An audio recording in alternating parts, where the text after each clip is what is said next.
ये रात्रि में परमार्थी संन्यास है। इतनी भीषण गर्मी उमस में, दिन में कितनी धूप होती, टेम्परेचर कहाँ चला गया, लेकिन प्रेमी यहाँ दिन में भी सेवा करते। इनको देखिए, इनकी सराहना करो कि वही तपस्वी हैं जिन्होंने पहले क्या तपस्या करके भूमि को पवित्र बना दिया, वही फिर जीवन धारण करके अपनी भूमि को पाक साफ निर्मल पवित्र बनाने आ गए और अपनी भूमि पर जीवों का काम करने आ गए। ये वही प्रेमी, ये दूसरे नहीं है। धीरे धीरे आपकी समझ में सब आ जाएगा। आप देखते जाइए, सुनते जाइए, समझते जाइए और धीरे धीरे वहां से खिसकते जाइए। नजदीक आओ और देखो, तुम्हारी समझ में सब आ जाए। यहाँ कोई शंका का विषय नहीं, यहाँ कोई निजी मान सम्मान का विषय नहीं, यहाँ कोई चाह इच्छा का विषय नहीं है। यहाँ सर्वभूत हितेरता, सारे जीवों का कल्याण हो, उद्धार हो, केवल यही विषय है। और तुम नहीं समझ पा रहे तो हम क्या, उनके लिए हम कहाँ तक आपसे। जय गुरुदेव।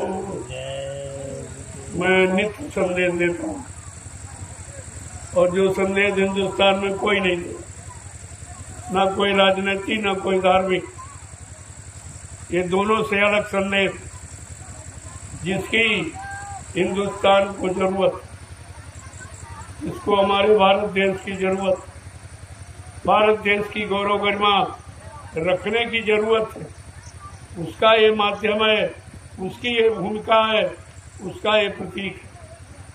लेकिन आदमी समझी भी नहीं आ रहा, जो काम कहीं नहीं हो रहा, कोई नहीं कर पा रहा।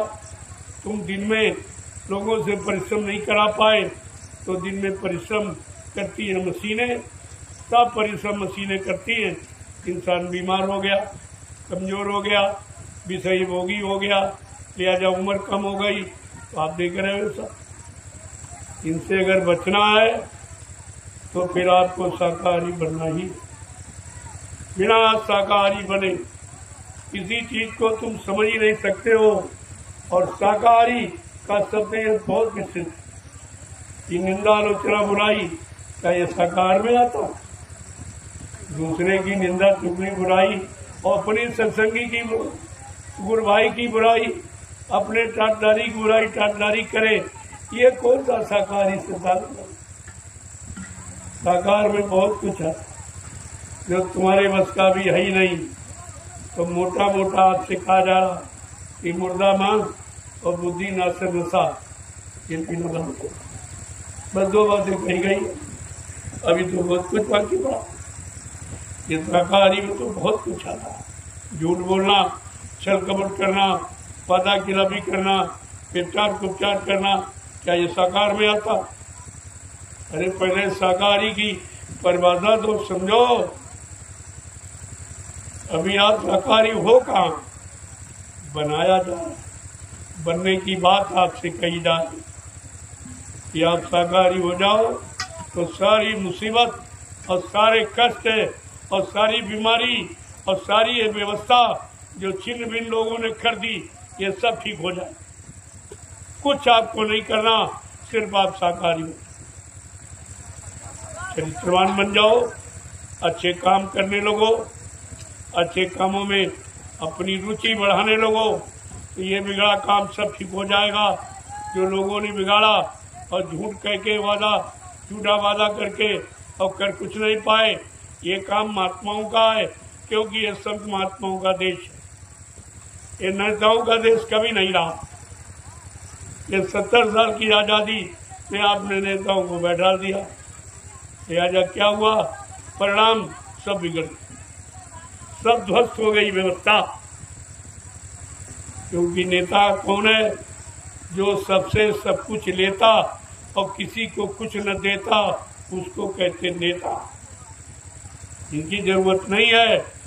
नेता का मतलब सही नेतृत्व करने वाला, सबको सुख शांति प्रदान करने वाला, सबको न्याय सुरक्षा रोजी रोटी देने वाला, और सबके कष्ट मुसीबत को दूर करने वाला, उसको कहते नेता।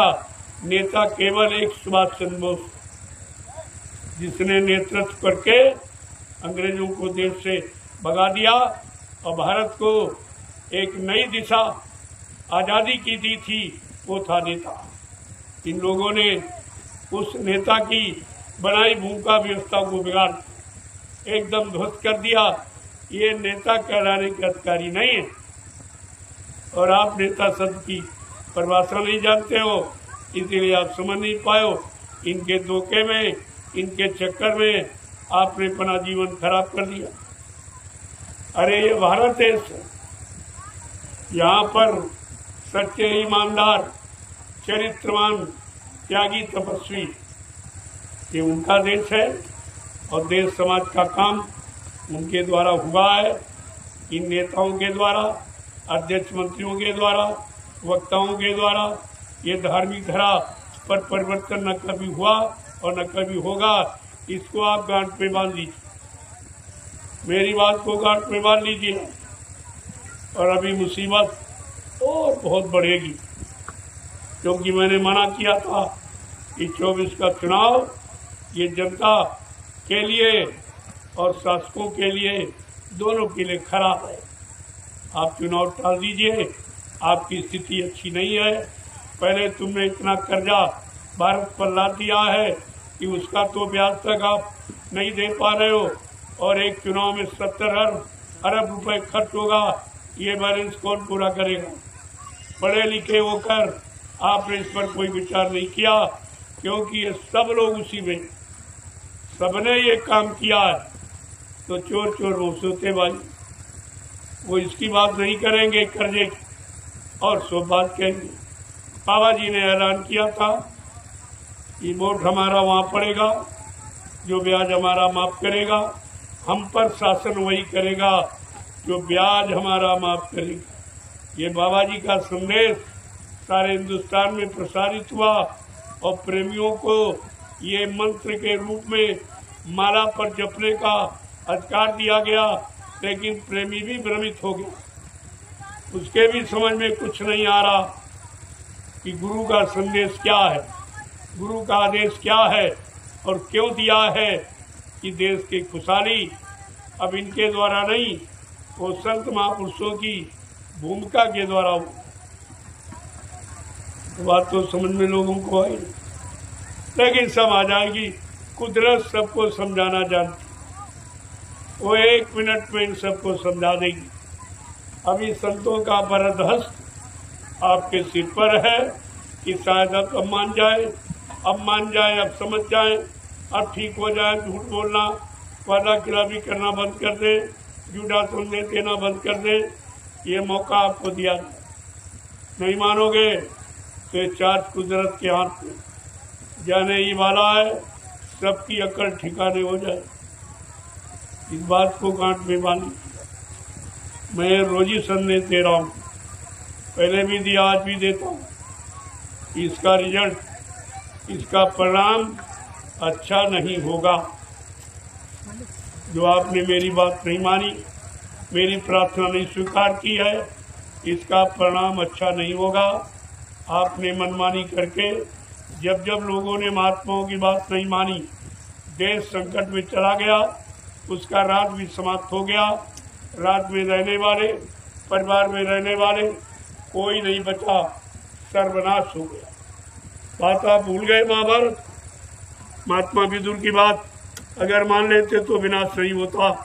महात्माओं ने हमेशा देश समाज को बचाने का और राजा और प्रजा को सुरक्षित रहने का उनका मान सम्मान अधिकार बना रहे, महात्माओं ने हमेशा आगाह की। और आप भूल गए पिछले इतिहास को और वर्तमान में संदेश को। फिर तुम जानो, तुम्हारा काम जाने। मेरा जो फर्ज है मैं अदा कर रहा हूँ। और जय गुरुदेव।